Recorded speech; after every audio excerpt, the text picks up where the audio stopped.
రాత్రి 3 గంటల సమయంలో ప్రపంచంలో చాలామంది ఒకటే ఎక్స్పీరియన్స్ గురించి మాట్లాడుతున్నారు. ఎవరూ లేని గదిలో ఎవరో ఉన్నట్టు అనిపించడం, చెవిలో విచిత్రమైన శబ్దాలు వినిపించడం, అండ్ తమ బెడ్ పక్కన ఎవరో నిలబడి ఉన్నట్టు అనిపించడం. ఇవి నిజంగా భూతాలా లేక మనకి తెలియని మరో భయంకరమైన నిజం ఏదైనా ఉందా? 2013లో ఒక విచిత్రమైన కేసు జరిగింది. ఒక అమ్మాయి ప్రతిరోజు రాత్రి ఒకటే సమయానికి నిద్రలోంచి లేచి కూర్చుంటుంది. ప్రతిసారి ఆమె చెప్తున్న మాట ఒకటే, నా గదిలో ఎవరో నిలబడి ఉన్నారు. మొదట్లో వాళ్ళ పేరెంట్స్ దీని ఇమాజినేషన్ అని అనుకున్నారు. కానీ ఒకరోజు తను చెప్తుంది నిజమో అబద్ధమో తెలుసుకుందామని ఆమె గదిలో కెమెరాని ఫిక్స్ చేద్దామని ఫిక్స్ అయ్యారు. కెమెరా రికార్డింగ్ చూసిన తర్వాత వాళ్ళు పూర్తిగా షాక్ అయ్యారు. రాత్రి కరెక్ట్గా 3:17కి ఆమె ఒక్కసారిగా లేచి కూర్చుంది. గదిలో ఎవరూ లేకపోయినా ఆమె కళ్ళతో గదిలో ఒక మూలను అలానే చూస్తూ ఉంది.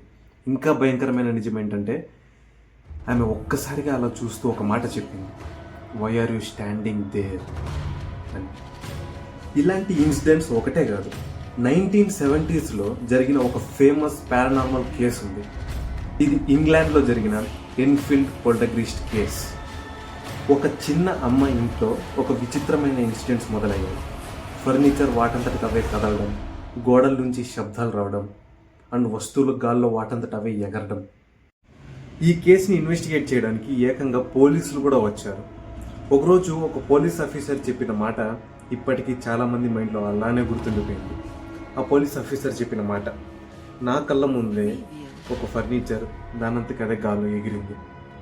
ఈ ఇన్సిడెంట్ తర్వాత ప్రపంచం అంతా ఈ కేసు గురించే మాట్లాడింది.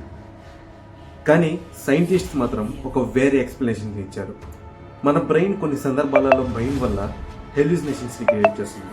దానివల్ల చీకట్లో చిన్న షాడో కూడా గోస్ట్లా కనిపించవచ్చు. మరియు రాత్రి 3 గంటల సమయంలో మన బాడీ స్లీప్ పారాలిసిస్ అనే స్థితిలోకి వెళ్ళవచ్చు. ఈ స్లీప్ పారాలిసిస్ సమయంలో మనం నిద్రలో ఉన్నా కూడా మన బాడీ లేచి కూర్చున్నట్టు అనిపిస్తుంది, కానీ మన బాడీ మూవ్ అవ్వదు. మన మీద ఎవరో కూర్చున్నట్టు అనిపిస్తుంది. కొంతమందికి గదిలో షాడో ఫిగర్స్ కనిపిస్తాయి. చాలామంది దీనిని గోస్ట్ ఎక్స్పీరియన్స్గా నమ్ముతారు. కాబట్టి ప్రశ్న ఇంకా మిగిలే ఉంది.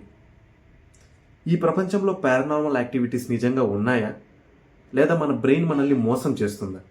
ఇది ఎప్పటికీ ఒక సాల్వ్ కాని ఒక మిస్టరీయే. మీకు ఎప్పుడైనా ఇలాంటి ఎక్స్పీరియన్స్ జరిగిందా? ఎందుకంటే నిజమైన కథలు సినిమాల కన్నా ఎక్కువ భయంకరంగా ఉంటాయి.